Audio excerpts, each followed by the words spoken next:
Is Venkata Dheeraj present? Yes. I think you can. You can start.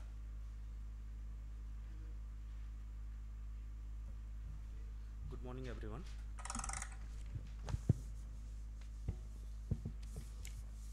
This is my study on risk factors for presenile cataract in tertiary care center in Andhra Pradesh. Introduction. Cataract is major cause of blindness worldwide with greater prevalence in developing countries like India. Presenile cataract refers to onset before the age of 50 years. In India, almost 60% of blindness is attributed to cataract. It suggests that the Indian population is either widely exposed to environmental risk factors or there is genetic predisposition to cataract. Modifiable risk factors that affect the occurrence of cataract has led to the search for associations between cataract and diabetes, hypertension, body mass index, gender, smoking, and UV light exposure. The multiple risk factors for presenile cataract include family history, refractive error, metabolic diseases, and long-term use of corticosteroids, and atopy. Posterior subcapsular cataract is related with atopy, is the most common type of cataract in presenile age. There was this study called Beaver Dam study in Wisconsin concluded significant association of cigarette smoking with cataract. Steroid use is the fourth leading risk factor for secondary cataract and accounts for 4% of all cataract extractions. Addressing the preventable risk factors can help ophthalmologists to increase awareness among the young patients about the modifiable lifestyle practices to decrease the pre-existing burden of senile cataract in the community and thereby reducing the visual morbidity. Aims and objectives: to assess the risk factors causing presenile cataract. Materials and methods: study design, it was a cross-sectional study, duration was of 1 year, a sample size of 100. The study was conducted in Shantiram Medical College, Nandyal. Inclusion criteria: patients of age less than 50 years with cataract. Exclusion criteria: patients with senile cataract. Methods of collection of data: all patients attending the tertiary care center fulfilling the inclusion criteria were included in the study. All patients were evaluated for detailed history, socio-demographic profile, occupation, smoking, use of smokeless tobacco, alcohol use, dietary patterns, and any systemic disorders, long-term drug therapy, ocular trauma, and complete ocular examination was done to look for any evidence of intraocular inflammatory conditions. Complete ophthalmic evaluation was done, including visual acuity, slit lamp biomicroscopy with emphasis on type of cataract, grading of nucleus, and posterior segment evaluation using both direct and indirect ophthalmoscopy. IOP was recorded using non-contact tonometer.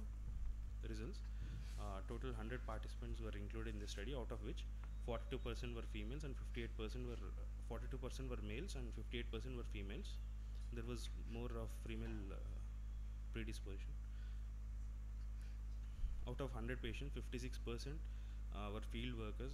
Most commonly they are exposed to UV light. 24% had history of tobacco consumption, including chewing also.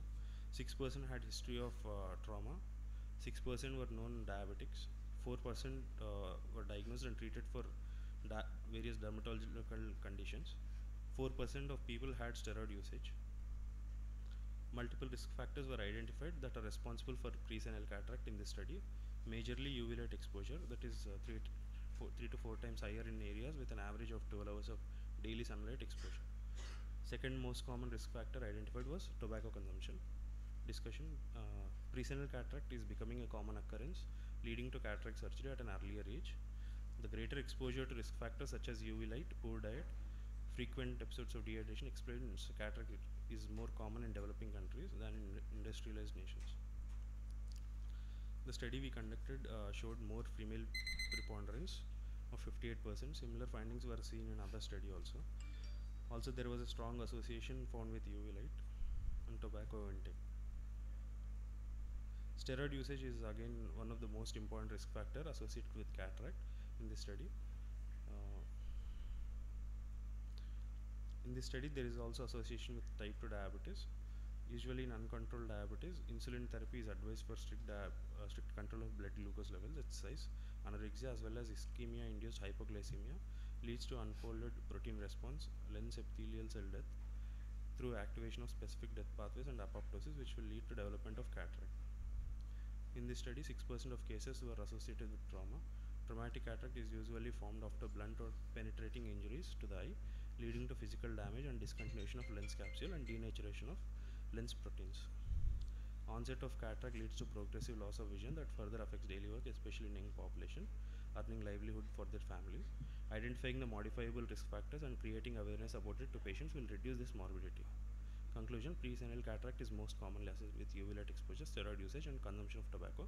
So, lifestyle modifications at personal level, such as refraining from use of tobacco, exposure to radiation, will help in delaying or preventing early onset of cataract. Very good. What do you mean by foresight? Nutritional deficiencies. Which nutrition will cause cataract? Which deficiency will cause cataract?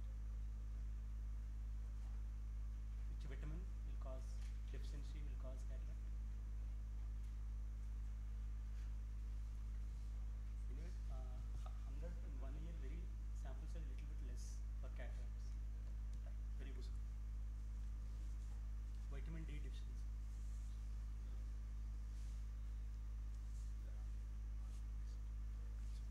Next speaker, Sushma, Dr. Sushma.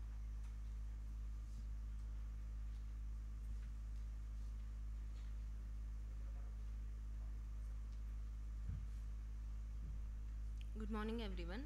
My topic of presentation is comparison of surgically induced astigmatism in SSCS and phacoemulsification. I have no financial interest. Introduction: surgically induced astigmatism was one of the factors that influences the desirable refractive outcome. Post-cataract surgery astigmatism causes delayed visual rehabilitation and reduces the effectiveness of surgical procedure. Factors like location, direction, length, width, depth, shape of the incision, type of the sutures, and suture material have been found to influence the astigmatism. The incidence of surgically induced astigmatism is more in SSCS as the incision is large, about 6 mm, compared to that of phacoemulsification where the incision size is about 2.4 mm. Materials and method: it's a prospective study. Study setting: patients presenting with cataract attending ophthalmology OPD. Sample size is 100 patients. Study duration 6 months. Inclusion criteria: patients with age-related cataract. Exclusion criteria: patients with traumatic cataract, cataract associated with pterygium, cataract associated with corneal opacity, eyes which had undergone collagen cross-linking or LASIK, eyes which had undergone previous ocular surgeries. Methods: it's a prospective study done on 100 eyes of 100 patients over a period of 6 months. Patients were randomly divided into two groups. Group A included 50 patients who underwent SSCS, and Group B included 50 patients who underwent phacoemulsification. Preoperative assessment of uncorrected visual acuity, refraction values, best corrected visual acuity, refractive history, keratometry, A scan, examination of anterior segment and posterior segment were done.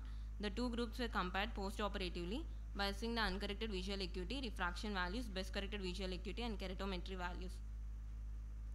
Results: more number of patients are between 51 to 60 years in SSCS group. In phacoemulsification group, more number of patients are between 51 to 60 years. In SSCS group, 64% of male and 36% of female. In phacoemulsification group, 58% of male and 42% of female. More number of patients are in nuclear sclerosis type of cataract in SSCS, and more number of patients are in phaco nuclear sclerosis type of cataract. Preoperative corrected visual acuity in SSCS, more number of patients are with hand movements. In phaco group, the more number of patients are with CF 2 meters. Induced astigmatism in SSCS, the mean value was 0.74 diopters. In phacoemulsification, the mean value was 0.45 diopters. Change in astigmatism: there is no change in astigmatism in SSCS for 17 patients, 0 to 1 diopter change in 22 patients, 1 to 2 diopter change in 6 patients, 2 diopters change in 5 patients. In phaco group, there are no change in astigmatism in 25 patients. In 0 to 1 diopter change is present in 20 patients, 1 to 2 diopter change in 5 patients. Discussion: in our study, out of 50 cases of SSCS, 14 patients are between 40 to 50 years, 20 patients are between 51 to 60 years, 13 patients are between 61 to 70 years, and 3 patients above 70 years. Out of 50 cases of SSCS, 32 were male and 18 were female. Out of 50 cases of phaco, 9 patients are between 40 to 50 years, 20 patients are between 51 to 60 years, 14 patients are between 61 to 70 years, and 7 patients above 70 years. Out of 50 cases of phaco, 29 were male and 21 were female. Mean surgically induced astigmatism in present study was 0.74 diopter in SSCS, and in phacoemulsification it was 0.45 diopter. On comparing surgically induced astigmatism in SSCS and phacoemulsification, it was found that surgically induced astigmatism was less in phaco. On comparing the size of the incision, it was found surgically induced astigmatism was higher in incision size of 6.5 mm in SSCS, and in comparison to 2.4 mm in phacoemulsification. Post-operative astigmatism was again as the rule type in majority of the cases group in A group SSCS, as there was flattening in the axis of the incision.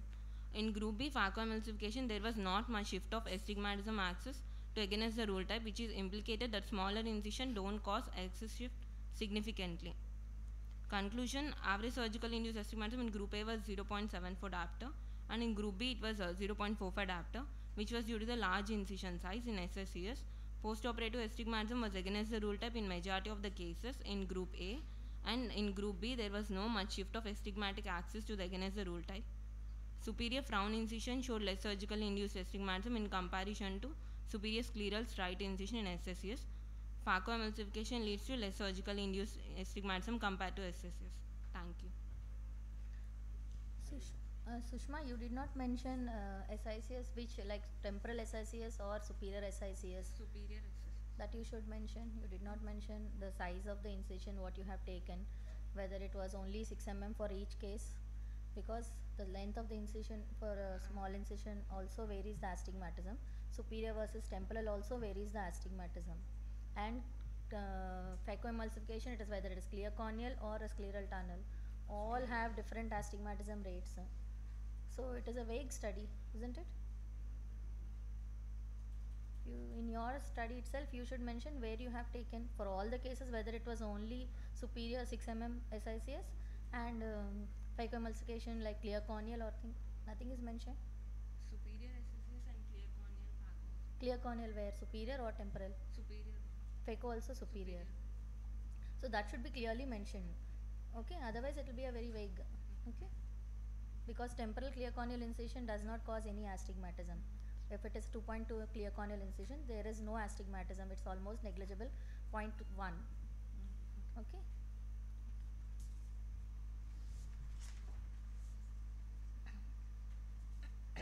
Coming to the next speaker, Sunita Rani.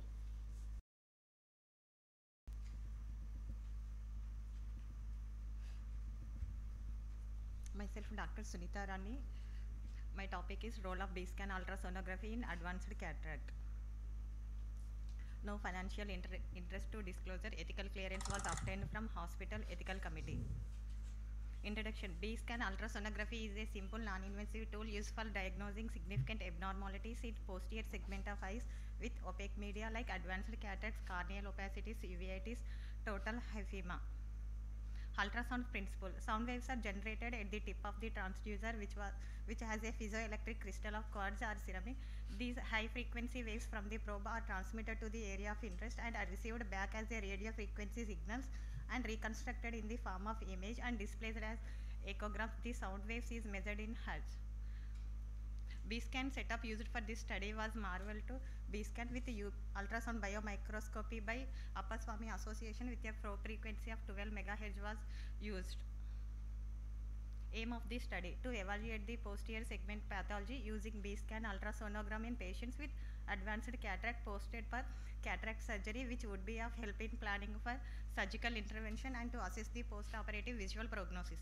Objectives: to evaluate the posterior segment pathology in advanced cataracts preoperatively, to assess the visual prognosis after cataract surgery. Materials and methods: sample size 130 patients, study period June 2022 to Jan 2023, study setting Department of Ophthalmology, study design prospective diagnostic study. Inclusion criteria: age group from 30 to 80 years, both sexes, and advanced cataracts. In patients where fundus cannot be viewed by ophthalmoscopy, patients already not known to have any posterior segment pathology. Exclusion criteria: patients already diagnosed with posterior segment pathology in patients where fundus can be viewed by ophthalmoscopy. Unwilling patients. Evaluation: a detailed history, best corrected visual acuity, intraocular pressure, anterior segment evaluation with slit lamp. B-scan ultrasonography is done using conduct method. Results: The data is collected and results are analyzed using statistical package social sciences. The study includes 130 patients age range between 30 to 80 years with gender distribution 71 males and 59 females. Laterality of right eye is 67 and left eye is 63. A total of 125 non-traumatic cases and 5 traumatic cases are observed. Out of 130 cases, 71 cases showed posterior segment pathology with a distribution of 8.39% showing osteohyalosis, 2.29% showing vitreous hemorrhage, 3.07% showing retinal detachment, 1.5% showing posterior staphyloma, 10% showing posterior vitreous detachment, 0.7% cases showing PHPV. Age distribution, more in 51 to 60 years of age range. More in males. Osteohyalosis and B-scan multiply densely packed, homogeneously distributed, echo-dense dots of medium to high reflectively, usually localized to the core of vitreous body. A clear retrovitreal or pre-retinal space is seen.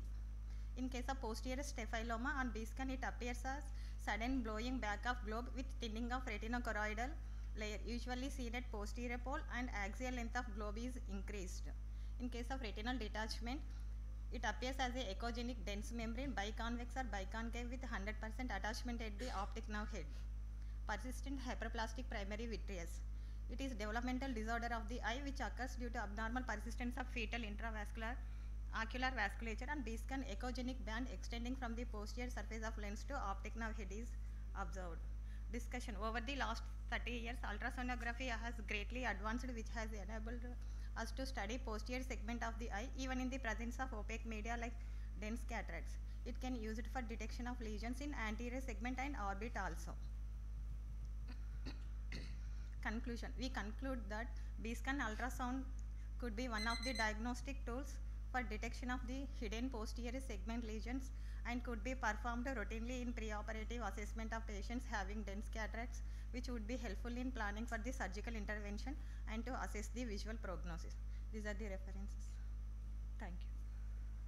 Other than dense cataract, where you will do B-scan for cataract? What are the other indications for B-scan other than dense cataract? In corneal opaque. No, cataract. Which cataract you will do B-scan other than dense cataract? Posterior polar cataract. For what? Why you will do? In posterior polar cataract, visual axis. In mature cataract also we will do the same reasons. For what? To look for PC dehiscence. Okay. Very good. So you have done contact method, huh? Yes. Not non-contact immersion. Contact You method. did not do immersion method. Contact. So what is the difference between immersion and contact method?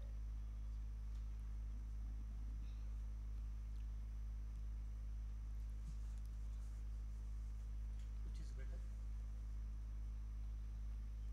Immersion.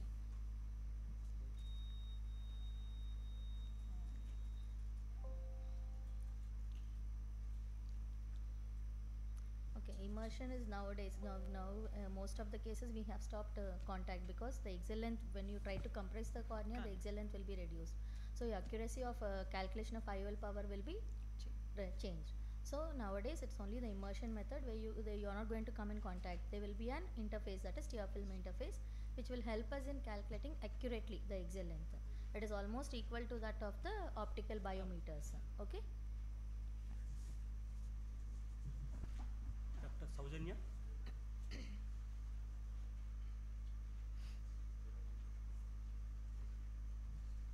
Good morning everyone. Today my title is A Comparative Study of Axial Length Measurement Using Contact versus Immersion Technique in Patients Undergoing Small Incision Cataract Surgery and its Impact on Postoperative Refractive Status of Eye. No financial interest. Introduction. Important step in ocular biometry is to obtain desired postoperative refractive outcome, for which standardization of techniques is required to ensure accurate measurements of IOL power. A-scan ultrasound is a technique which involves passing an ultrasonic beam via a transducer, which after hitting intraocular structures is returned back and displayed as ocular spikes on the monitor. A-scan ultrasound can be obtained either by contact, immersion or optical methods. An error of 1 mm in axial length results in a refractive error of approximately 2.35 diopter error of IOL power in an average eye of 23.5 mm.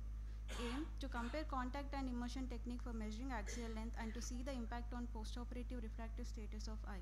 Inclusion criteria: patients aged between 50 to 70 years with age-related cataract and axial length measuring between 22 to 25 mm. And patients who have potential for good visual acuity, patients willing to give consent for the study. Exclusion criteria: patients with nuclear sclerosis above grade 3, and history of cornea and retinal pathology, any previous surgery to the eye or trauma, preoperative refractive error greater than 4D sphere or 2D cylinder, history of any systemic illness. Materials and methods: study type is comparative analytical study, sample size is 44, place of study is Department of Ophthalmology, SVS Medical College, Mehboob, study time July 2022 to April 2023. Approval was obtained from Institutional Ethical Committee. K1, K2 values are obtained and axial length was measured using A-scan. Immersion technique was done first, followed by contact technique by the same examiner. A pressure scleral immersion shell was used to support the probe and normal saline was used as coupling fluid. The chamber was filled with saline using a 10 cc syringe connected to a silicone tube. An automated sequence of 10 measurement readings was taken according to the preset amplitude and timing criteria for ultrasound reflections with one application of the shell and probe. In contact technique, the A-scan probe was placed gently on the cornea and an automated sequence of 10 reliable readings with characteristics peak were taken. The standard deviation was set less than 0.05.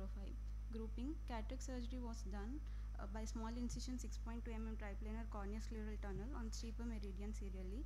The first patient was allotted group I and second patient group C. Third again group I and so on till 22 patients had been operated in each group. IOL power obtained for both techniques was calculated using SRK2 formula. Postoperatively at the end of 6 weeks, we compared the residual spherical error in diopters between two groups.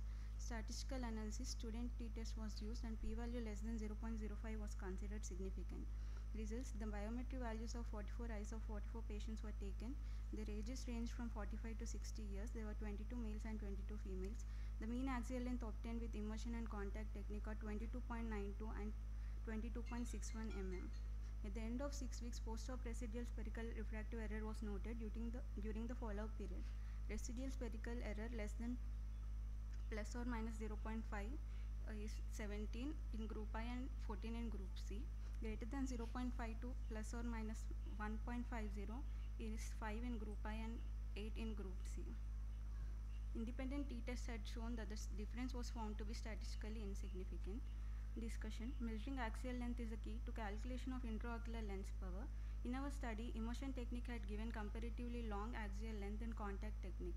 In immersion technique, there is no direct contact of A-scan probe with the cornea, thereby avoiding corneal compression. There was statistically significant difference in the mean values obtained using contact and immersion technique. There was a difference of 0.31 plus or minus 0.13 mm between two techniques.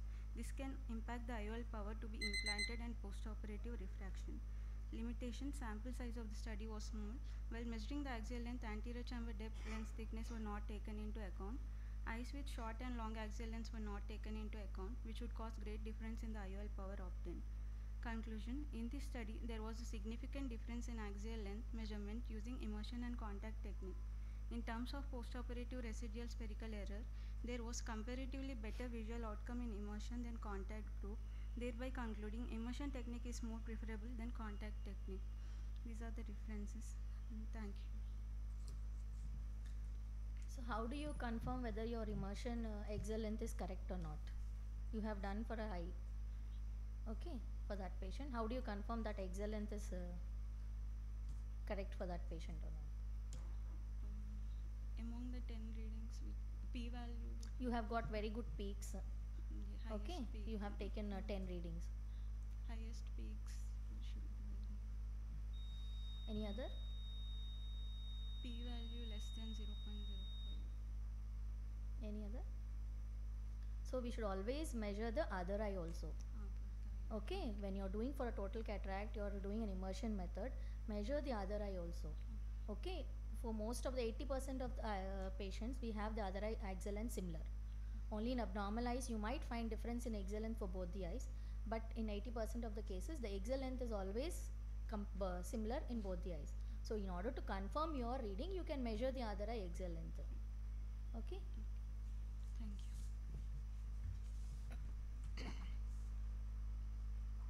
Pushta Reddy.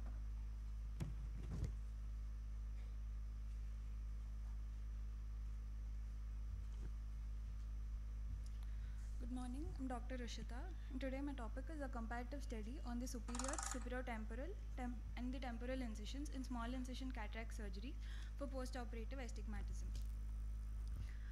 Cataract is defined as an opacity in the lens capsule or its substance. It is the commonest cause of treatable blindness. Cataract surgery is no more a blind rehabilitation surgery, but it gives absolutely a normal vision.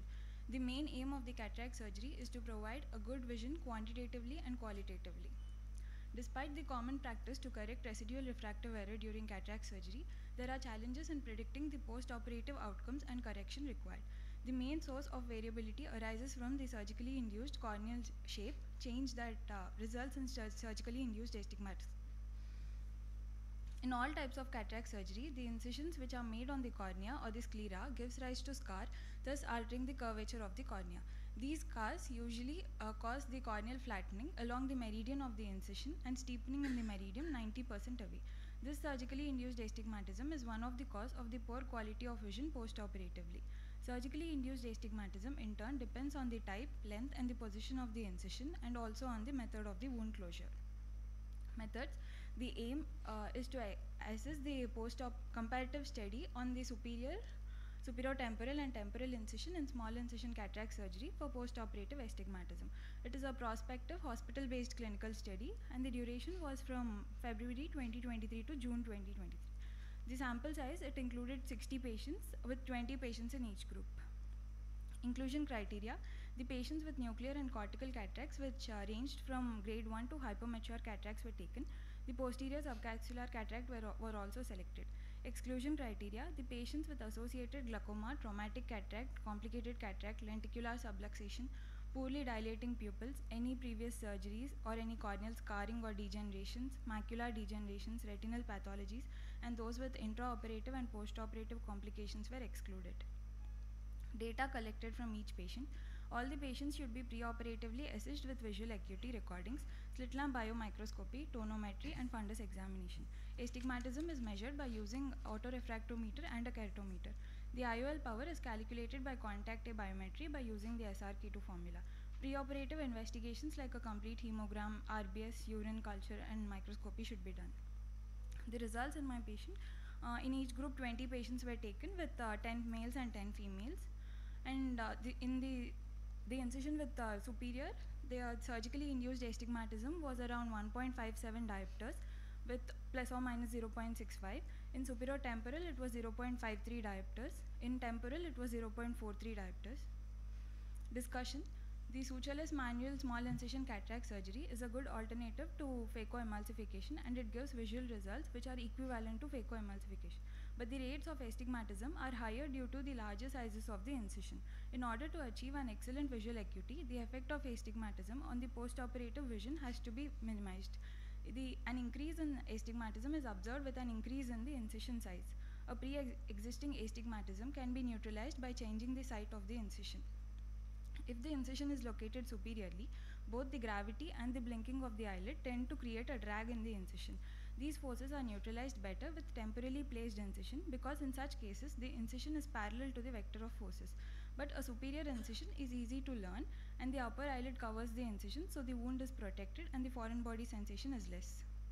In temporal incision, it is farthest from the visual axis and any flattening which is caused by the wound is less likely to affect the corneal curvature at the visual axis. A temporal incision is advantageous because it can be made easily in deep sockets and small eyes. Also, a superior site is still there for trabeculectomy surgery has to be done for glaucoma in the future. But it is difficult to learn and the upper eyelid does not cover the incision, so the wound foreign body sensation due to the exposure is more and it is exposed to infection. The superior temporal location has the advantage of both the locations and this is free from the effect of gravity and the eyelid pressure and it tends to induce less astigmatism. This study found that the induced astigmatism was lower in the temporal and the superior temporal group as compared to the superior groups. This is the superior incision, superior temporal incision and the temporal incision. The conclusion of my study is the small incision cataract surgery with superior temporal and temporal approaches provide a better quality of vision due to the significantly less surgically induced astigmatism than the superior approach. But the superior temporal incision has the advantages of both the locations, so it is better than the temporal incision. These are the references. Thank you. Very good. Your sample size is very less, 60 cases. In that you didn't mention about K1, K2 ratings. Whether it is following with the rule or against the rule. According to that you gave initiation or directly you gave superior or temporal. So in which cases did you give superior, which cases did you give temporal, and where you have given supratemporal? You have taken 60 cases. Yes, But why, which cases did you choose temporal, or simply just randomly did you choose? randomly we have taken. You cannot take like that randomly. Sorry. What is the type of astigmatism in elderly? In elderly, it is with the rule. With the rule?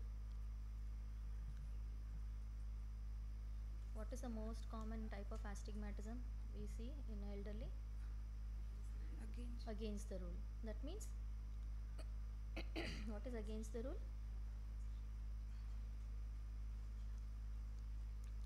Against the rule is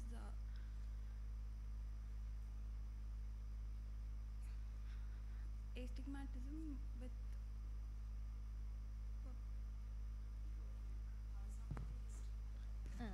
Yes. So where it is more, you can choose a temporal incision. Where it is very steep and superiorly, you can choose a superior incision. Or if it is null, same, then you can choose a supratemporal incision that way. So you did not divide them in that way. Suppose you had a K reading which is steeper in the vertical axis and you have done a temporal,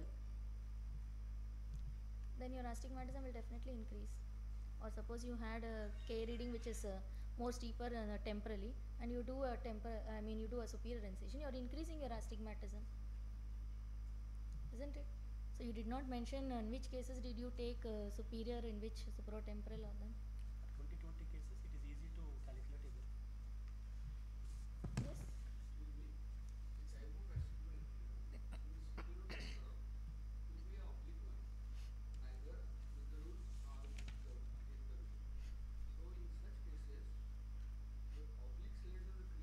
More problems. Very good.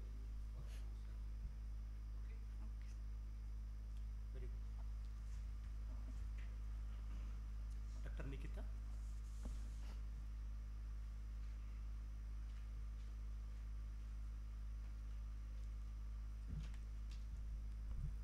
Good morning everyone.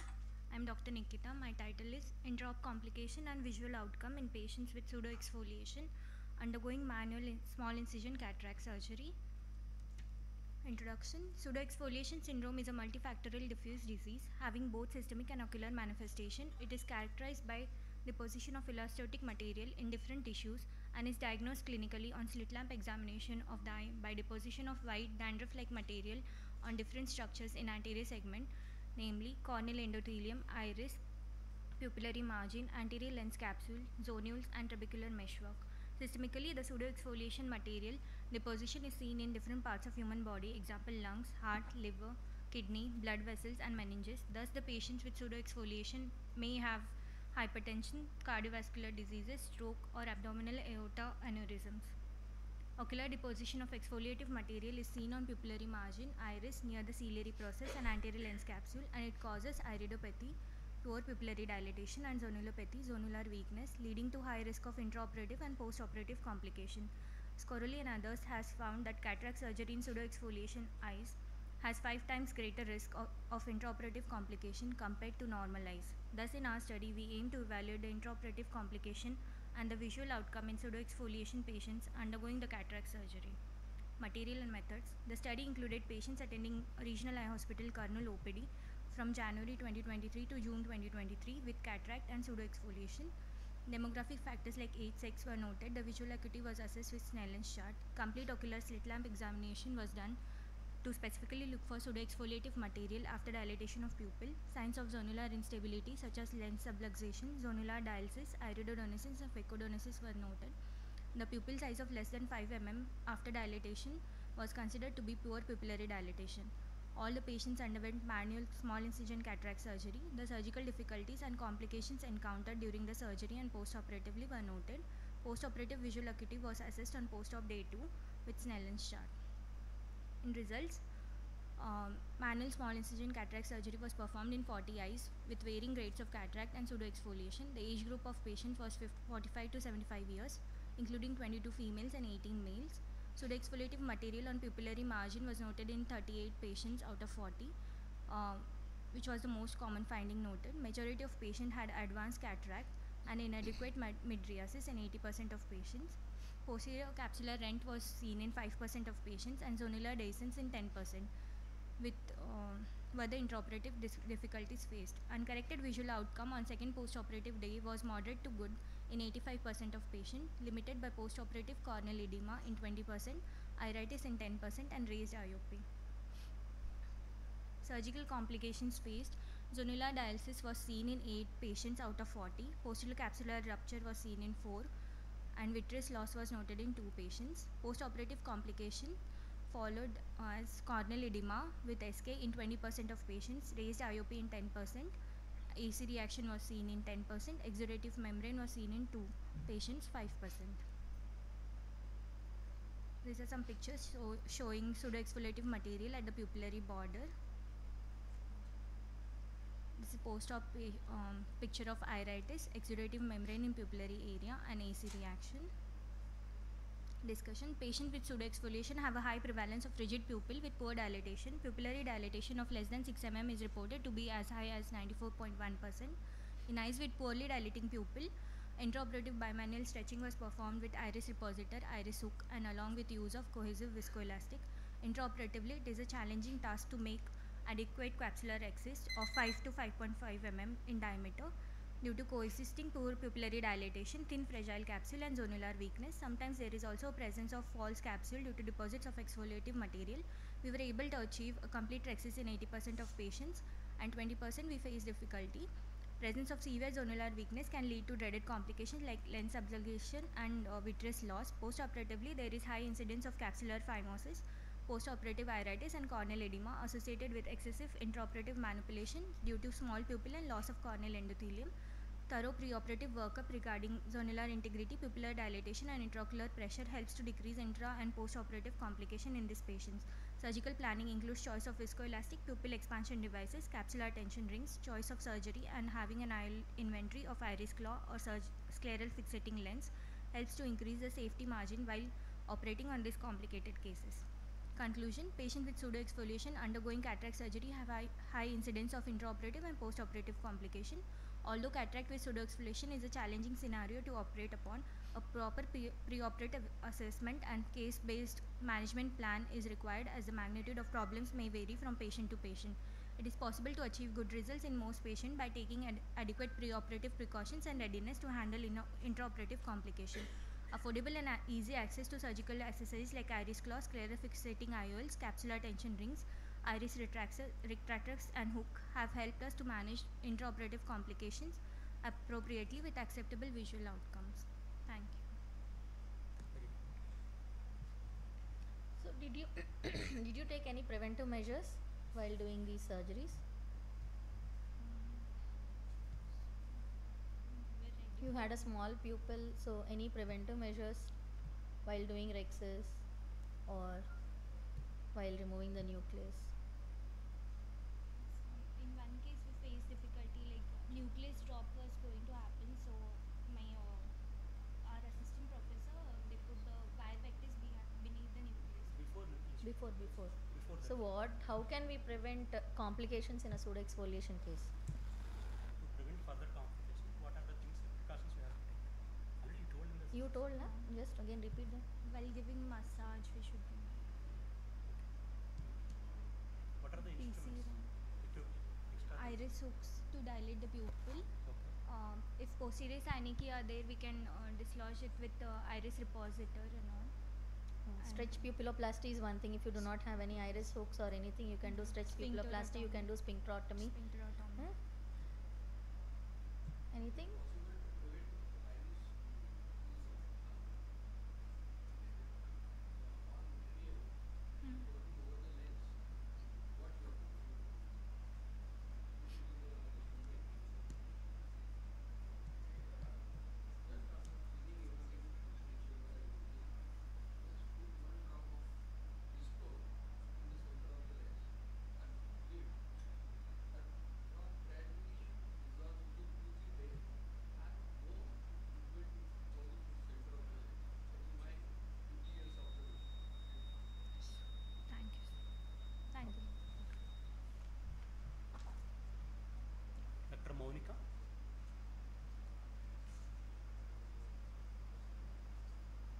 She isn't there then. M. Jansi.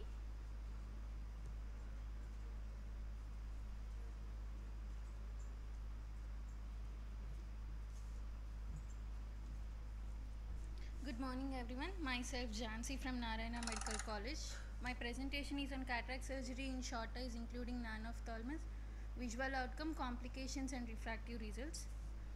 Introduction. Cataract surgery is challenging in short eyes with increased complication rates and poorer postoperative refraction predictability. Short eyes include simple microphthalmus, complex microphthalmus, non-ophthalmus and relative anterior microphthalmus. Aim. To report the visual outcomes, complication and refractive results of phacoemulsification surgery and IOL implantation in a large series of adult patients with short and non-ophthalmic eyes. Primary objective of the study is to evaluate the visual outcome and complications of phacoemulsification surgery in adult short eyes and non-ophthalmic eyes. And secondary objective is to compare the predictive postoperative refraction in these patients using Barrett Universal 2, half-a-Q, SRKT and Kane formula. Inclusion criteria: normalized with an axial length of less than 21 mm. Exclusion criteria: patient who did not undergo cataract surgery, patients with incomplete medical records or insufficient follow-up, patients with concurrent planned procedures such as vitrectomy or trabeculectomies. Materials and methods: preoperative data collected from each patient included age, gender, axial length, anterior chamber depth, corneal power, previous or current ocular comorbidities, previous ocular surgical procedures, preoperative refraction, spherical equivalent was taken, and preoperative corrected distance visual acuity and IOP is measured. Postoperative data included corrected distance visual acuity, IOP and refraction at 3 months after surgery as well as postoperative complications. And visual outcome was measured in Snellen chart and converted to logMAR units. The mean numerical error and mean absolute error was calculated. Cataract surgery was performed on 71 eyes. A total of 33 eyes had a history of glaucoma. It is a retrospective study. And my results: median age of 71 is taken and an axial length of 20.48. Corneal power is 45.44 and anterior chamber depth was 2.46. Preoperative corrected distance visual acuity is logMAR 0.48 and preoperative refractive error is plus 4.75. It's a spherical power, and preoperative IOP was 15. Changes in the corrected distance visual acuity at 3 months after surgery. Increase of more than 3 lines is seen in 31 eyes, and increase of 1 to 2 lines in 22 eyes, and no change in 9 eyes, and decrease of 1 to 2 lines in 6 eyes, and decrease of more than 3 lines in 3 eyes. Corrected distance visual acuity before and after 3 months after surgery, and logMAR 0.3 or better. Preoperatively 22 and 3 months postoperatively 47, and logMAR 0.32 to logMAR 1. It is preoperatively 39 and 3 months post-op 20. And logMAR 1 or worse in preoperative 10 and 3 months post-op it is 4. Refractive outcome: based on mean absolute error, SRK by T were significantly more accurate than half-a-Q Barrett Universal 2. Predictive errors for each IOL formula, and mean numerical error it is more significant with SRKT, and mean absolute error is also more significant with SRKT. Eyes within 0.5 diopters of predicted postoperative refraction. With 23 eyes it is 40%, and with half-a-Q it is 12 in 21%, and SRK by T it is in 20 eyes with 35%, and Barrett Universal 2 it is 15 eyes with 26%.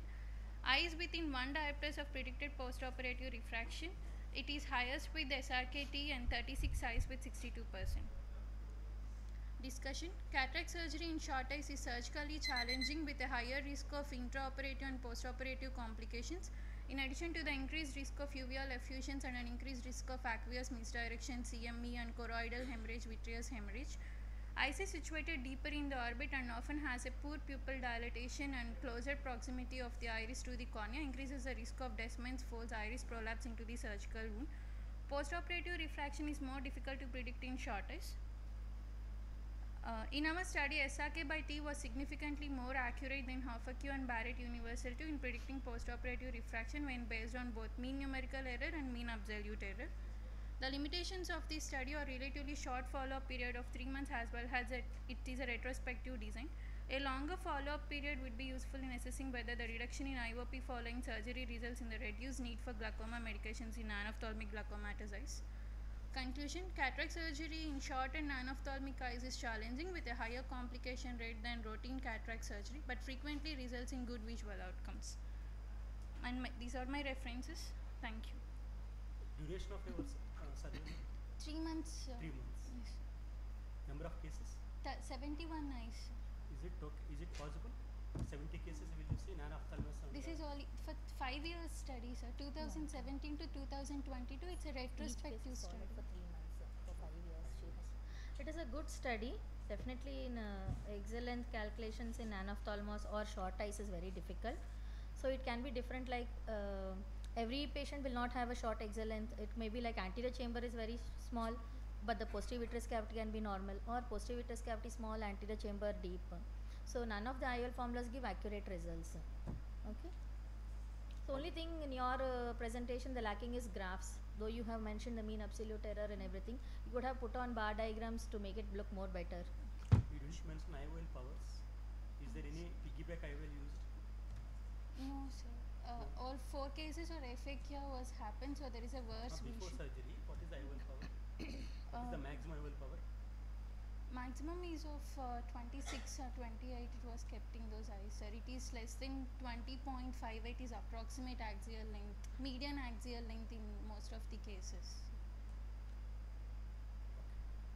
Thank you.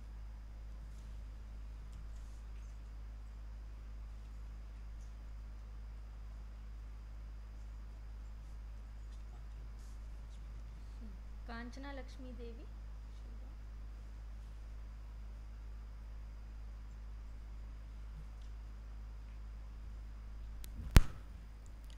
Good morning everyone. So myself Dr. Lakshmi Devi. My paper presentation is regarding the comparison of the surgical induced astigmatism in superior versus temporal incision.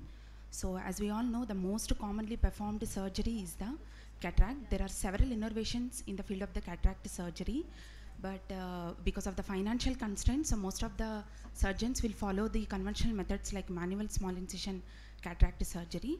To achieve a supernormal vision in a manual 6, astigmatism is the significant barrier. So the main factors which is responsible for the astigmatism is, one thing is constriction of the self-sealing tunnel and manipulation of the nucleus. Another important one is the site of the incision. So my study is regarding the site of the incision, which is a prospective based study. I have included 150 patients in this study, and I have splitted the 150 patients into 2 groups, 75 in each group. Group A, which is a superior incision, and Group B, I have assigned the 75 patients to the temporal incision considering the preoperative astigmatism. So I have included all the grades of the cataract, right from the immature to the mature grade 4 with the normal corneas, and the age groups are 50 to 80 years. I have taken the participants who have given the consent for my study. Another thing, I have excluded all the complicated cases like who have preoperatively astigmatism, corneal disorders, glaucoma, raised IOP, traumatic cataract. So I have excluded all the complicated cases. Another thing is the surgical procedures. All the surgeries have done by a single surgeon, by my professor, and under the periverbal anesthesia with the superior and the temporal incision. Almost all the surgical steps are similar for both the incisions. The only thing is position is different with the superior as well as the temporal incision. Another thing is postoperatively I have taken the keratometric values with the help of an automated keratometry in the day first week and also on the 6th week, followed with the statistical analysis with the help of a statistician and the unpaid t-test. My results are like this, and the age distribution, mean age group in my study is 56 to 60 years, and sex distribution, females are more in my study. Coming to the distribution of the sample by the diagnosis, almost the immature and the mature cataracts I have distributed equally to the both the groups. Then followed by the comparison of the preoperative and the postoperative visual acuity. So in this table, we all know that the better visual acuity, that is almost more than 612, 69, 66, are better with the temporal incision than comparing to the superior incision.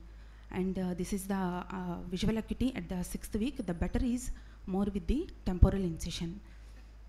Coming to the type of the postoperative astigmatism, which is taken at the 6th week, that is 42 days after the surgery, there is a with the rule shift with the temporal incision, and there is an against the rule shift which is seen with the temporal incision, superior incision. Then this is the postoperative astigmatic pattern. So we all know that the lesser astigmatic diopter is seen with the temporal incision, and higher astigmatic dioptric power is seen with the superior incision. So this is my mean values which came out significant, which is P is less than 0.1, and my SIA mean values has supported with other studies which has taken right from 1998 to recent to 2022. And so my conclusion is preoperative astigmatism considering is the important factor, because if the patient is having a with the rule, we have to go for superior incision. If the patient will have an against the rule, we have to go for a temporal incision. And another two important beneficiaries which is coming from the temporal incision is, one thing the against the rule is which is more commonly seen with the elderly age groups, and also if the patient in the elderly age groups have a deeper sockets which has a beneficial with the temporal incision. These are all the references I have taken for my study. Thank you.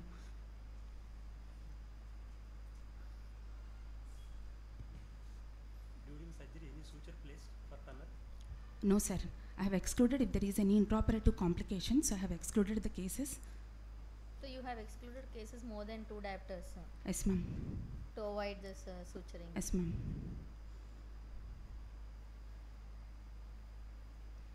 Okay. Thank you, ma'am. Dr. I. Joshna.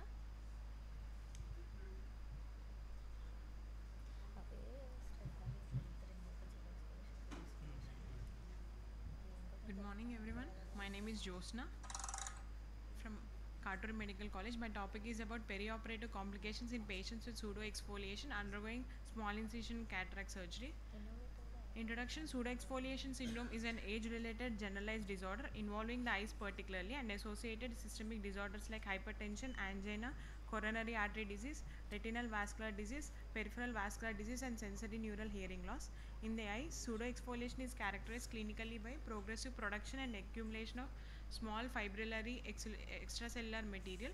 Most commonly, these dandruff-like deposits are seen over pupillary margin and anterior lens capsule. The most consistent diagnostic feature is target-like pattern on anterior capsule of lens, and they're best seen after pupillary dilation. Pseudoexfoliation material is also seen over corneal endothelium, ciliary body, zonules, anterior vitreous face, and angle structures. The associated features of pseudoexfoliation include iris transillumination defect in pupillary region, poor pupillary dilation, heterochromia iris. Corneal endothelium shows decreased cell count and pleomorphism, leading to early corneal decompensation and moderate rise in intraocular pressure after cataract surgery. An increased incidence of nuclear cataract was also seen in eyes with pseudoexfoliation. Making the diagnosis of pseudoexfoliation is very important and require a careful examination under slit lamp after pupillary dilation, or otherwise it may go unnoticed and result in unexpected complications. My aim of the study is to study the risk factors leading to intraoperative complication in patients with pseudoexfoliation undergoing cataract surgery, to determine the intraoperative and postoperative complications in patients with pseudoexfoliation syndrome undergoing cataract surgery. Study design is, it's a hospital-based cross-sectional study. Study was done at Department of Ophthalmology, Cataract Medical College Hospital in Guntur. Duration of study is from July 2022 to June 2023. Study population is patients who attended ophthalmology OPD and inpatients with pseudoexfoliation syndrome, and cataract were included based on selection criteria. My sample size is 50. Inclusion criteria: pre-senile and senile cataract patients with pseudoexfoliation in one or both the eyes were included in the study. Exclusion criteria: all the patients with glaucoma, including known pseudoexfoliation glaucoma and increased IOP, developmental, juvenile or traumatic cataract, previous history of trauma, previous history of intraocular surgeries, systemic conditions predisposing to subluxation of lens, uveitis, and posterior segment pathology. These are my results and observation. In 47% patient had pseudoexfoliative syndrome along pupillary margin. In 15 and 30% along iris surface. In 11 patients had iris atrophy, 3 patients had iridodonosis, and 10 patients had posterior synechia. Pupil diameter after dilatation: 10 patients had poor pupillary dilatation of 2 to 4 mm, 25 patients had fair pupillary dilation, 15 had good pupillary dilation of more than 6 mm. Type of cataract: 1 had a cortical cataract, 2 had nuclear sclerosis grade 1, 9 had nuclear sclerosis grade 2, 16 had nuclear sclerosis grade 3, 11 had NS4, 9 had mature cataract and 2 had hypermature cataract. Pre-op risk factors: 4 patients had phacodonosis, 2 had subluxation or dislocation of lens and 4 had jonular dialysis. Intraoperative complication: 11 had difficulty in capsulotomy, 5 had difficulty in nucleus delivery, 15 had multiple sphincterotomy, 8 had jonular dialysis, postular capsular rent and vitreous loss. Post-operative complications: in 7 patients, post-operative intraocular pressure was raised, 10 patients had post-operative inflammation, 8 had post-operative corneal edema, 29 patients had good vision, that is 6/6 to 6/18, 12 had average vision, 6/24 to 6/60, 9 had less than 6/60. Discussion: the mean age of the presentation in the study was found to be 69.24 years and majority 42 out of 50 were above 60 years of age. The male to female ratio was found to be nearly 3:2 with male predominance. It was found binocular involvement to be more common than monocular involvement. The mean IOP was 17 mmHg on comparing with normal mean IOP, that is 15.5 mmHg, that is found to be quite high. Patients with pseudoexfoliation were more prone for insufficient mydriasis. This was consistent with the other studies made by various authors. 38 patients had advanced cataract including nuclear sclerosis grade 3 and 4, mature and hypermature cataract. On comparing the size of pupillary diameter with intraoperative complications, a significant correlation, that is p-value less than 0.05 was obtained. Also, the present study showed that poor mydriasis, preoperative jonular dialysis, iridodonosis, phacodonosis and type of cataract were the most common risk factor that affect the surgical outcome. Conclusion: patients with pseudoexfoliation syndrome and cataract posted for small incision cataract surgery have to be carefully looked for jonular weakness, insufficient mydriasis, phacodonosis, subluxation or dislocation of cataractous lens, because these preoperative risk factors can alter the surgical outcome. Inadequate mydriasis, one of the major preoperative risk factor in eyes with pseudoexfoliation syndrome, which has a bearing on intraoperative complications like posterior capsular rent and vitreous loss. Adequate surgical modifications such as sphincterotomy, synechiolisis and manual stretching of the pupil increases the pupil size and reduce the intraoperative complications. Although cataract surgery in pseudoexfoliation is challenging, if the surgeon is aware of condition preoperatively and pays the meticulous attention to surgical technique, during small incision cataract surgery, the intraoperative complications can be managed and good outcome can be expected. These are my references. How you manage phacodonosis cases? We'll check before preoperatively if there is any phacodonosis or not, sir. In that, how you manage? If phacodonosis is present, how will you proceed with surgery? with the incision only we'll give temporal, sir, and then in capsular access and nucleus delivery. Whether you will do or you will under which backup you have to do that? Vitreoretinal surgery backup only we'll do the phacodonosis cases, sir. If there is any PCR and they'll manage. Depending upon the amount of phacodonosis you have seen, what was zonular dialysis, like degree of zonular dialysis, you can manage. Yes. If it is only 1/4, you can put a CTR and manage. CTRs. Okay. Yes. What type of capsulotomy you have done for all these cases? Continuous curvilinear capsular access. Did you could achieve in all cases continuous? Yes, ma'am.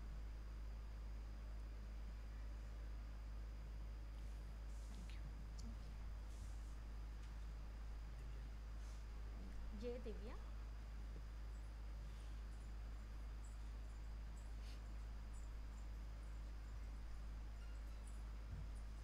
Myself, Dr. Divya from Narayana Medical College. My topic is intraoperative and immediate postoperative outcomes of cataract surgery using phacoemulsification in eyes with and without pseudoexfoliation syndrome.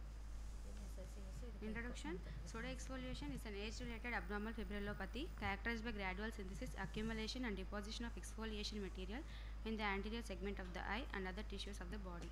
This deposition of material may lead to characteristic clinical and ultrastructural changes of the lens epithelium or capsule intraocular lens, endothelium, corneal endothelium, trabecular meshwork, iris, ciliary body, zonules, and structure of the blood aqueous barrier.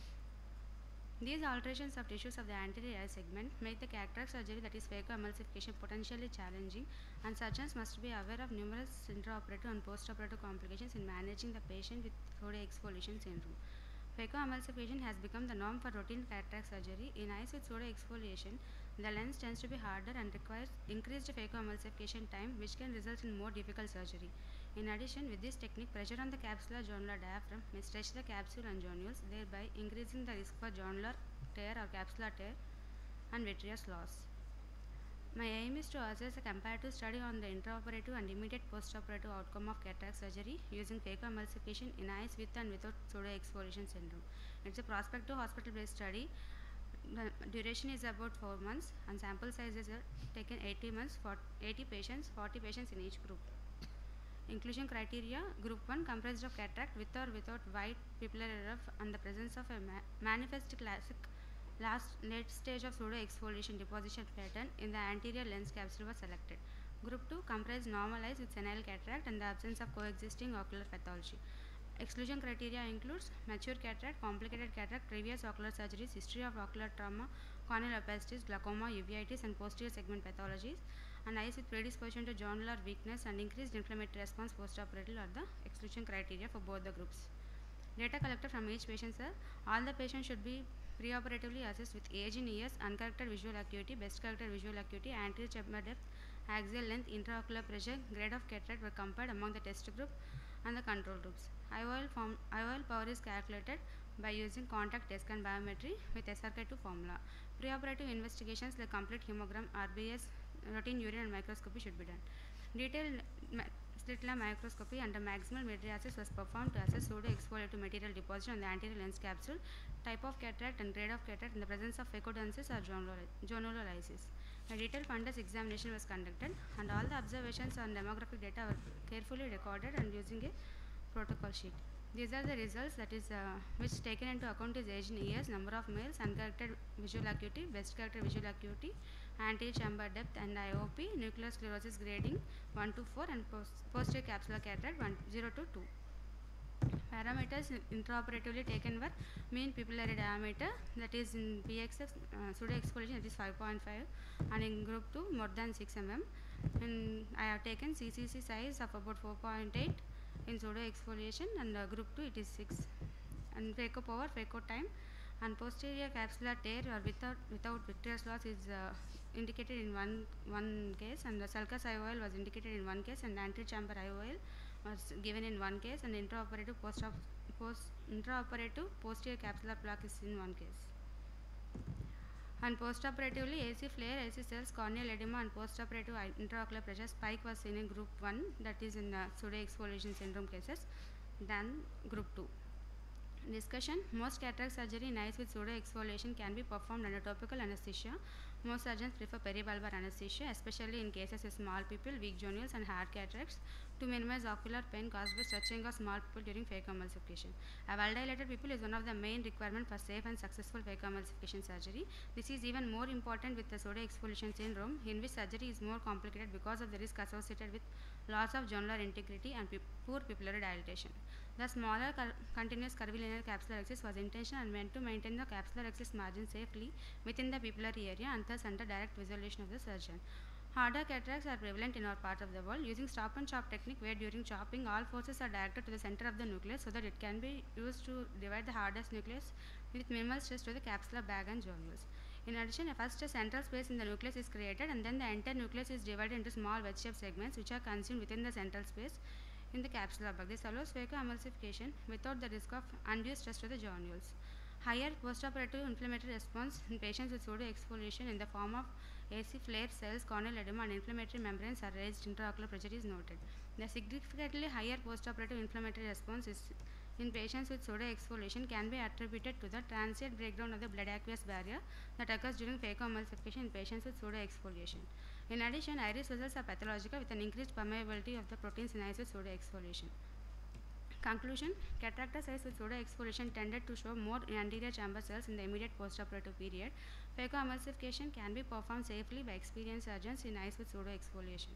Follow-up studies for longer duration of time may be required to assess final visual outcome due to the occurrence of posterior capsular opacity, anterior capsular changes, and late intraocular lens decentration and dislocation in these eyes. These are my references. Thank you. Paco mission. APOS.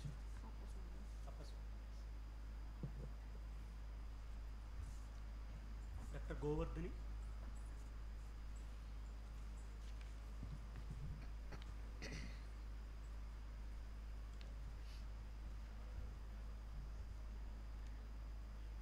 Good afternoon everyone, I am Dr. Govardhani. So my topic for today is comparative study of peribulbar anesthesia with posterior subtenons anesthesia in manual small incision cataract surgery.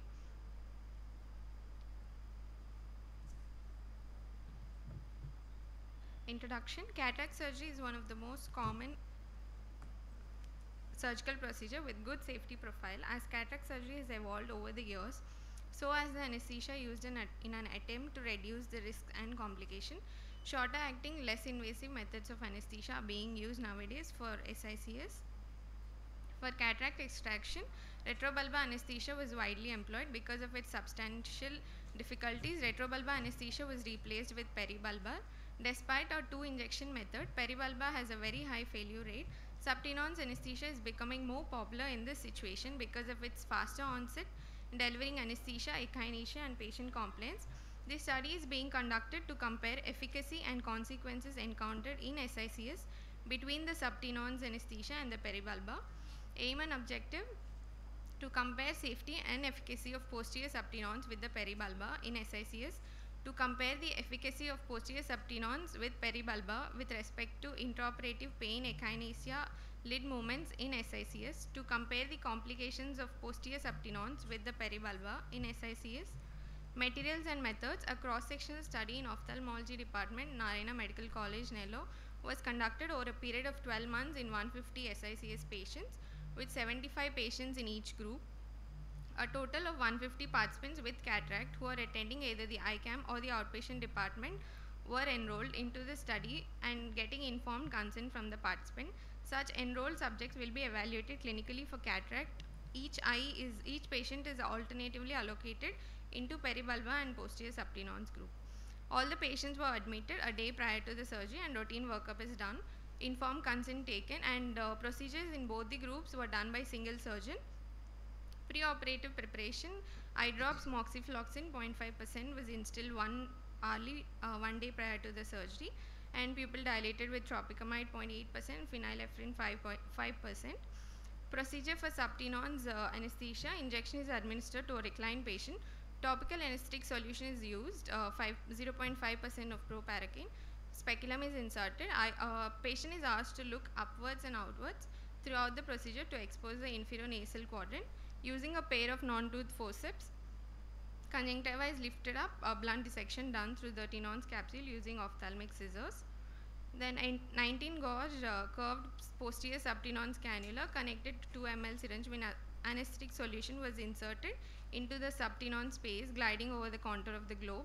A 2 ml anesthetic solution containing 2% lignocaine and 150 international units of Hyalase was injected into the posterior subtenon space. Following injection, no pressure was applied to the eye, and a cotton bud was put on the location of conjunctival cut to prevent SCH. Procedure for peribulbar was given with 24 × 1 mm needle with the globe in primary gaze. Initial injection is administered at the inferior temporal, that is medial 2/3 and lateral 1/3, with a 5 ml syringe containing the anesthetic solution, 3 to 4 ml of 2% lignocaine with Hyalase. And then in superior nasal boundary, it is also given medial 1/3 and lateral 2/3, followed by distal massage for about 10 minutes. Supplemental injections may be required for persisting ocular movements. Following block, grading of analgesia, echinacea, lead movements, and complications like chemosis, SEH were noted, and the results were tabulated in according to the age, gender, and distribution of operated eye. Then distribution by pain: grading is grade 0 no pain, 1 is no pain with slight sensation, 2 is slight pain, 3 is moderate pain. And then grading according to echinacea, that is grade 0 is no movement, 1 is mild movements, 2 is moderate movement, 3 is severe movements. And Distribution by lid movements: grade 0 is little or no squeezing, grade 1 is moderate or ill sustained squeezing throughout, grade 2 is instantaneous and sustained squeezing.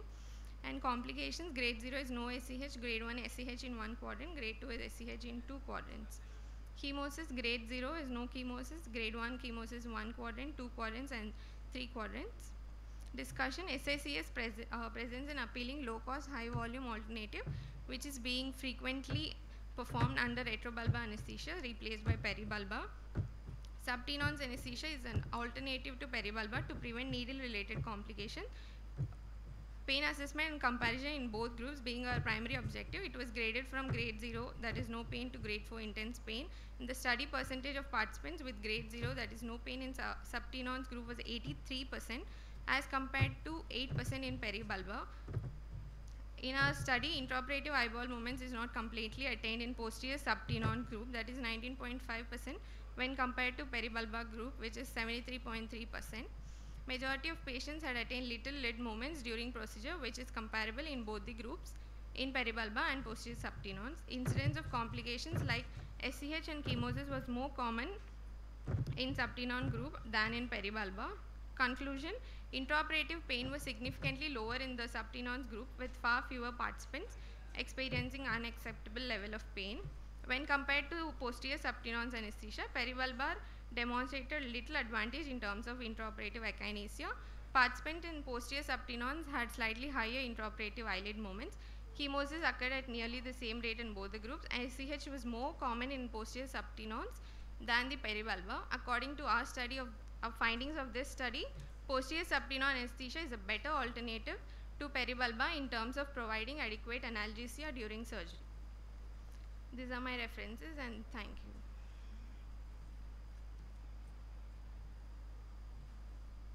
Subconjunctival cyst seen in which anesthesia? Peribulbar or subtenons? Subtenons. Did you notice any complication after subtenons? Sir? Cyst, did you see? No, sir. No.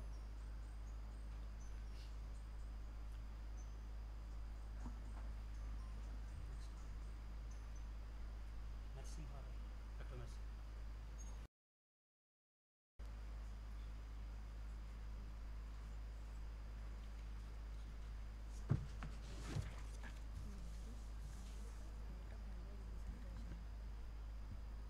A very good morning, respected everyone. Today I am going to give a talk on the paper, a study of contrast sensitivity in eyes with hydrophobic and hydrophilic acrylic foldable posterior chamber intraocular lens. And there are no financial interests or relationship to disclose as a part of my study.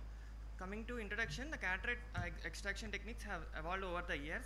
However, despite a successful cataract surgery and there are with adequate refraction, the patients are usually complaining of visual side effects. The quality of the vision is lost even though the quantity remains the same. So contrast sensitivity may be decreased following cataract surgery and IOL implantation.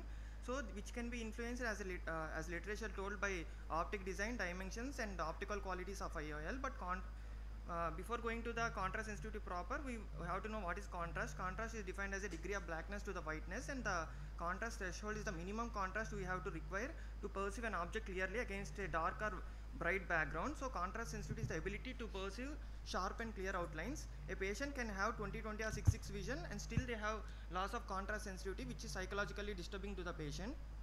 So my need for this study is to, usually we do Snellen's chart with very high contrast sensitivity in our OPDs, but in real life scenarios the patient won't be able to encounter that high contrast background. So that is my need for surgery, this study. And the aim of the study is to evaluate the effect of IOL on contrast sensitivity function in patients following phacoemulsification surgery.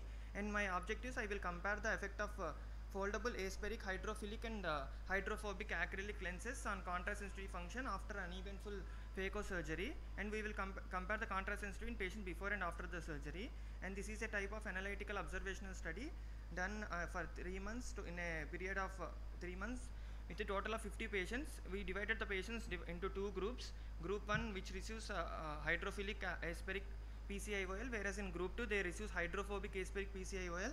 and we included a specific category of patients into this inclusion criteria. We will take the patients who have grade 2 to grade 3 nuclear sclerosis and who underwent uneventful phacoemulsification, and the IOL is placed in the bag IOL with post-operative vision more than or equal to 6/9. We will exclude the patient who is having brown cataract and grade 4 and above nuclear sclerosis, and the patients who have lost contrast sensitivity due to degenerative conditions of the macula and other ocular pathologies, and the patients who already have and previous ocular surgeries other than cataract, and the patients who have uncontrolled diabetes mellitus. And all these surgeries are done by a single surgeon, and the pre-operative and post-operative evaluation by a single technician who was blinded for this study. And visual acuity with Snellen test type was done pre-operatively, and contrast sensitivity function here in this study we measured using Pelley-Robson contrast sensitivity chart, and we did corneal curvatures, intraocular pressure, anterior segment examination, dilated fundus, and B scan, A scan, and IOL power calculation. And post-operatively the contrast sensitivity with best spectacle correction was done at the 4th week, which shows the early post-operative increase in contrast sensitivity is there or not. And for intergroup comparison we did independent sample, and with intragroup we done paired t-test, and pre-operatively and post-operatively there is an increase in the mean of the contrast sensitivity in logmar units, and the p-value is very significant. In the pre-operative and post-operative hydrophilic groups as well as hydrophobic groups, there is a significant improvement in the contrast sensitivity with significant p-value, but intergroup comparison with hydrophilic and hydrophobic acrylic lenses show no significant correlation, significant difference between them. And coming to discussion, cataract surgery improves the contrast sensitivity. There is a term, there are optical qualities like Abbe numbers, which will depend on, which is a measure of chromatic dispersion of the IOL, and the hydrophobic IOLs have lower Abbe numbers, so they have more amount of chromatic dispersion and larger amount of chromatic aberration. And hygroscopy is one term which is another optical property. This, if the hygroscopy is less, then the fluid will collect in microvacuoles, which will cause glistenings, and these glistenings are thought to impair the contrast sensitivity function. And also there is a lower amount of grade with hydrophilic IOLs when compared to hydrophobic IOLs, but this study shows that even with chromatic dispersion, glare divisibility and glistenings, there is no effect on contrast sensitivity function, and regardless of the material of IOL, the contrast sensitivity increases. Similar studies like by Anthony Chang and Akman et al. Also infer the same results, that contrast sensitivity is not dependent on the material of IOL and the optical properties of the lens. And my limitation of the study is more sophisticated measure other than Pelley-Robson chart are available. We are not used as for the resources available, and we conclude that cataract surgery improves the contrast sensitivity regardless of the material of IOL, and there is no impact of optical properties of IOL on the contrast sensitivity function. These are my references. Thank you, sir.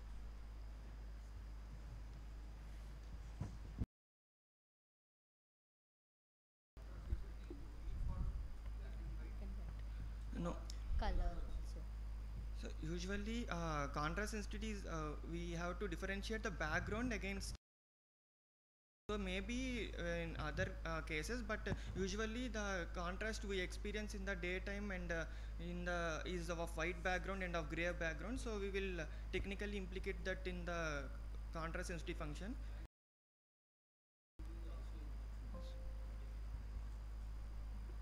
This Pelley-Robson is only a subjective way of assessment of contrast sensitivity. What is the objective way you can assess contrast sensitivity? Any objective instruments we have to assess the contrast sensitivity? Actually, contrast sensitivity can be measured by two types of measurements are there. There are letter charts, and there are some sinusoidal and space wave sine wave gradings, gradings are there. Yes. So and some visually evoked potential through that also we will measure the contrast sensitivity, which is usually those are all only subjective. You will be asking the patient objectively if you want to know the contrast sensitivity. Any instruments you know where we can objectively assess contrast sensitivity? There are abrometers, we have eye trace, okay, abrometries, where we can directly measure, objectively we can measure the contrast sensitivity in cycles per second. Okay.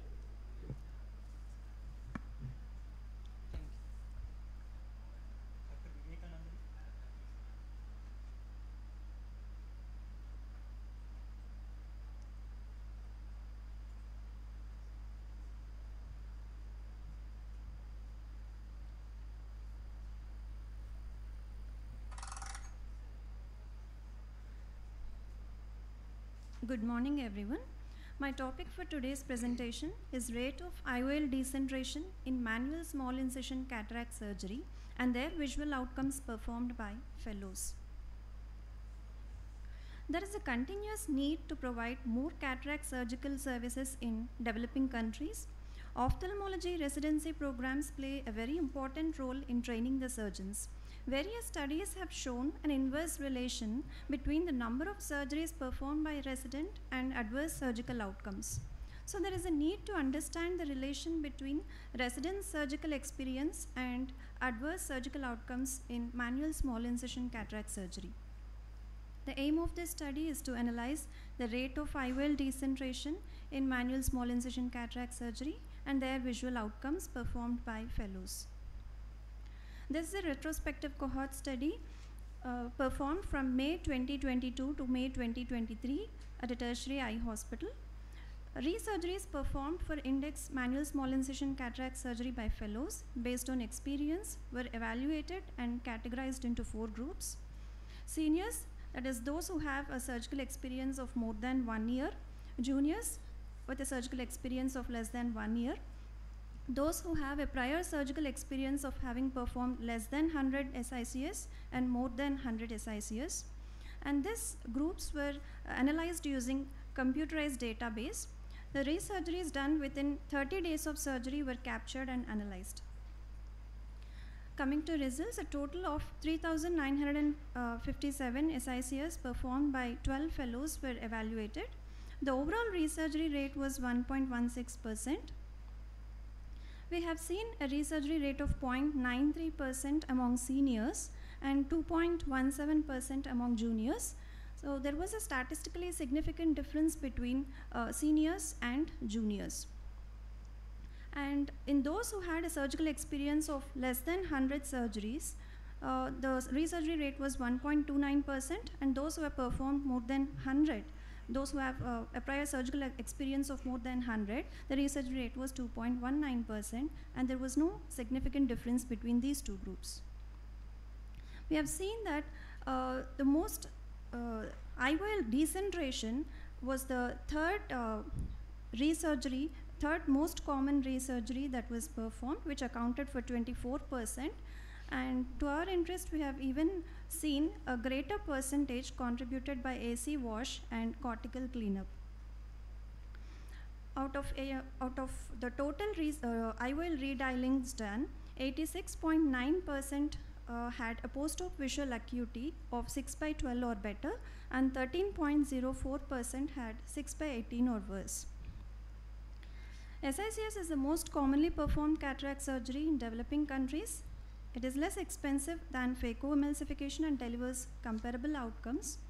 Haripriya et al. Shows a resurgery rate of 1.17%, which is similar to our study. Schmidt et al. And other studies, they have shown 0.85% and 1.9%. Their studies were based on phaco. Even our study shows similar rates in SICS done by fellows. Haripriya et al. Shows a declining trend with increasing surgical experience. There is lower rates after performing more than 200 surgeries. Similarly, our study shows higher rates in juniors than seniors, but there was no significant difference between those who had a prior surgical experience of performing less than 100 and more than 100. Probably this can be due to assignment of least complicated cases segregated pre-operatively to the inexperienced surgeons and continuous supervision by senior surgeons. Haripriya et al. Shows a cortical cleanup and IOL redialing as the most common resurgeries done. In our study, the most common was AC wash, followed by cortical cleanup, and IOL redialing was the third most common. Wound reformation was the most common resurgery seen among juniors, probably due to improper wound construction. Cortical cleanup, most common resurgeries among the seniors, probably due to assignment of complicated cases like small pupil PXF and mature cataracts. Finally, to conclude, manual small incision cataract surgery is a safer technique for early and inexperienced surgeons in a developing country. Resurgery rates show a declining trend with experience among the training surgeons, even in complicated cases. The limitation of this study, the total number of complicated cases during this period that were performed by fellows were not analyzed. So Thank you. Okay, thank you. Why is there an IOL decentration? The reason for IOL to be decentered. In our study, And I'm not saying study group. When do we get IOL decentration? ma'am, pre-op factors probably due to pre-op zonular weakness or dehiscence. Okay, leave the Then pre-op intraoperatively. Intraoperatively, it can be because of iatrogenic complications like PC rent, especially the equatorial PCRs or something. Okay. Any Then iatrogenic zonular dehiscence. Then large rexes wherein one can be in the back.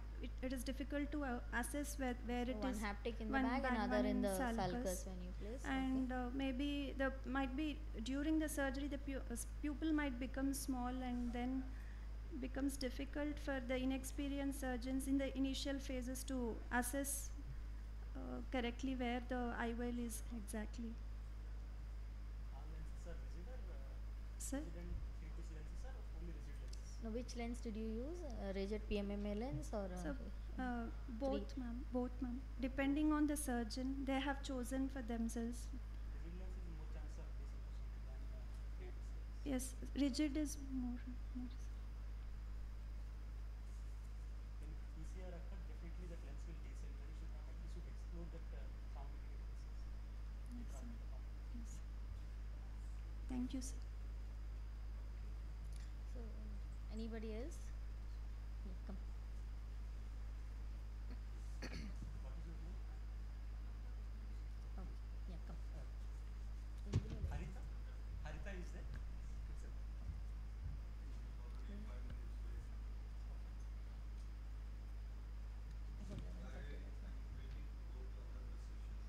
Finished.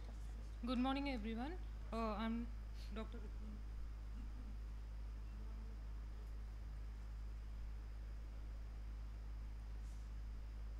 here they give 14, sir. My topic of discussion for today is comparative study of incidence of posterior capsular opacification with hydrophilic versus hydrophobic acrylic posterior chamber IOLs after the cataract surgery.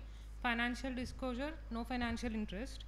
Introduction, posterior capsular opacification is also called secondary cataract, which is most frequent complication of the cataract surgery, and it has pearls, fibrotic membrane and Soberling ring. It is a multifactorial and physiological consequence of the cataract surgery with PCIOL. And PCO occurs with the residual lens epithelial cells on the residual anterior capsule, which undergo three phenomena, that is proliferation, migration and normal or abnormal differentiation onto the posterior capsule. And the accumulated lens epithelial cells results in the opacification of posterior lens capsule. The choice of surgery and IOL IOL are particularly important in relation to eliminating or least delaying the PCO.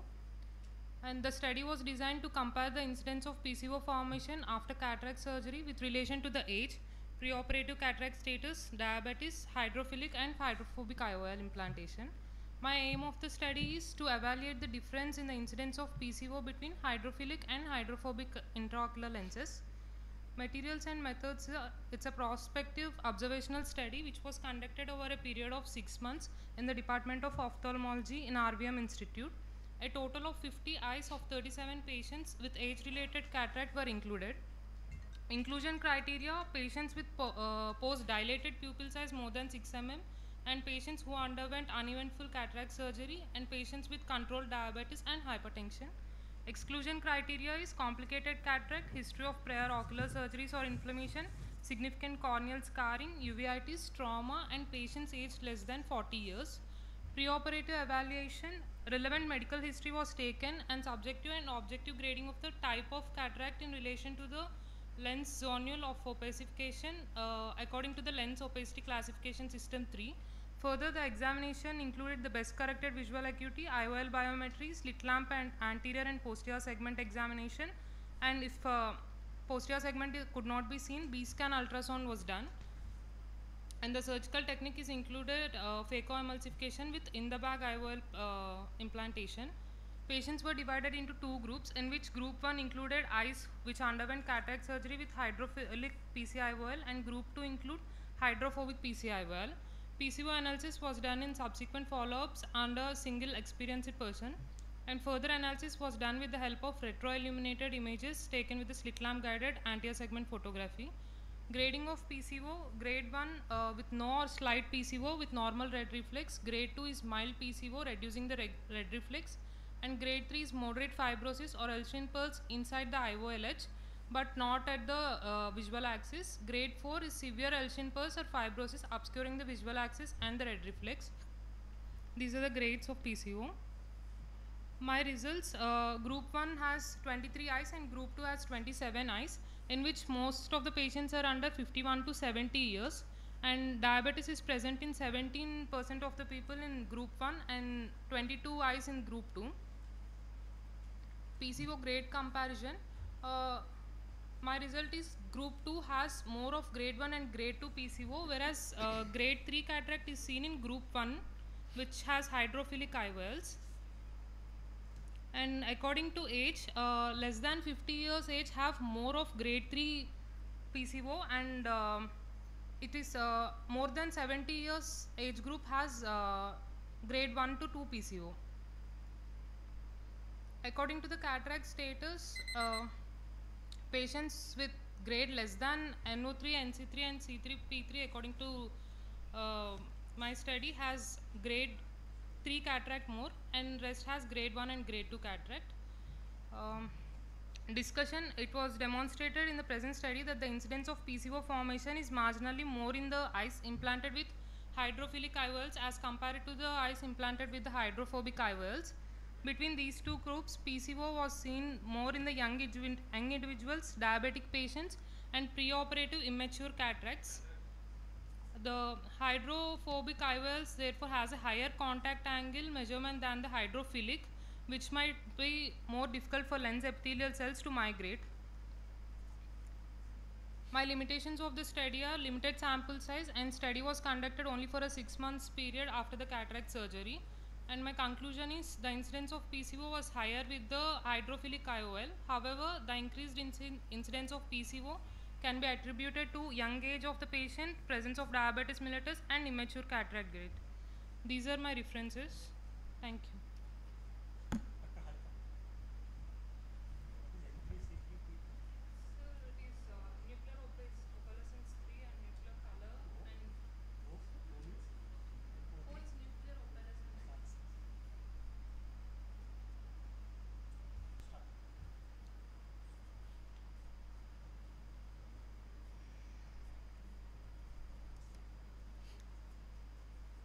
Good morning one and all, I am Dr. Harita. Today's topic is on effect of cyclopentolate on ocular biometric parameters. There are no financial interest to disclose in this study. Coming to introduction: accurate measurement of axial length, anterior chamber depth and corneal curvature are essential for calculating the intraocular lens power according to different formulas. Assessing the anterior chamber depth is important to determine whether there is enough room for posterior chamber IOLs, as shallow anterior chamber depth or narrow angle may increase the risk of iris pigment chafing, and overestimation of anterior chamber depth can result in corneal endothelial cell damage. Cyclopentolate: it is a synthetic antimuscarinic cycloplegic agent which is available in 0.5% and 1% solutions, widely acceptable drug of choice for patients of all the ages, and it provides an excellent short-term cycloplegia. Coming to aim of the study, main aim of the study is to assess changes in ocular biometric parameters before and after dilatation using cyclopentolate 1%. Main objective of the study is to compare the effect of cyclopentolate 1% on anterior chamber depth, lens thickness, axial length before and after dilatation. Coming to materials and methods, this is a prospective observational study done for a duration of 3 months using convenient sampling. I have taken 25 patients with cataract. Taken informed consent and institutional research committee approval. Coming to inclusion criteria, patients with age group 45 to 75 years were considered who are having clear central cornea, cataract graded as per LOC 3 grading, and with no other ocular and systemic diseases. Coming to exclusion criteria, I've excluded patients with any history of previous refractive corneal surgeries. Corneal ectasia excluded by keratometry and anterior segment OCT. Any coexisting corneal pathology were excluded. Coming to methodology, a detailed anterior segment evaluation was done using slit lamp biomicroscopy. All the ocular biometric parameters, anterior chamber depth, lens thickness and axial length were measured using A scan by using immersion technique in supine position, and the parameters were assessed pre-dilatation using followed by patient were dilated using cyclopent 1%, 1 drop every 10 minutes for 3 applications, and 30 minutes post dilatation after pupil of 7 to 8 mm, the parameters were reassessed. Coming to statistical analysis, mean and standard deviation of the ocular biometric components were calculated before and after dilatation, and pair t-test were used for comparing the effect of cyclopentalate before and after dilatation, and the data was analyzed using Microsoft Excel datasheet. P-value less than 0.05 was considered statistically significant. Coming to results, there was no statistically significant difference in the axial length pre and post dilatation, but there was statistically significant difference in the lens thickness and anterior chamber depth post dilatation. Coming to discussion, the results of this study showed statistically significant difference in the lens thickness and anterior chamber depth. Ocular accommodation increases the lens thickness and moves the lens forward, while temporary paralysis of the ciliary muscle, it leads to an increase in the anterior chamber depth by reducing the lens curvature and backward displacement of its geometric center. So anterior chamber depth is an important factor in IOL power calculation. Its imprecise measurement can lead to undesirable refractive errors after cataract surgery. Similar studies, Tao et al. Study has showed significant changes in the axial length and anterior chamber depth post-cycloplegia according to age.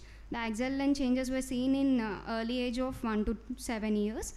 Momente et al. Study has showed post-cycloplegia there is a deeper anterior chamber depth and thinner lens thickness. Coming to limitations of my study, I have taken a small sample size and I have used only single drug to assess the changes. Coming to conclusion, cycloplegia can significantly affect the ocular biometric parameters, that is, it leads to deeper anterior chamber depth and thinner lens thickness. So these changes in the ocular biometric parameters should be considered in calculating the IOL power to prevent refractive errors following cataract surgery. These are my references. Thank you.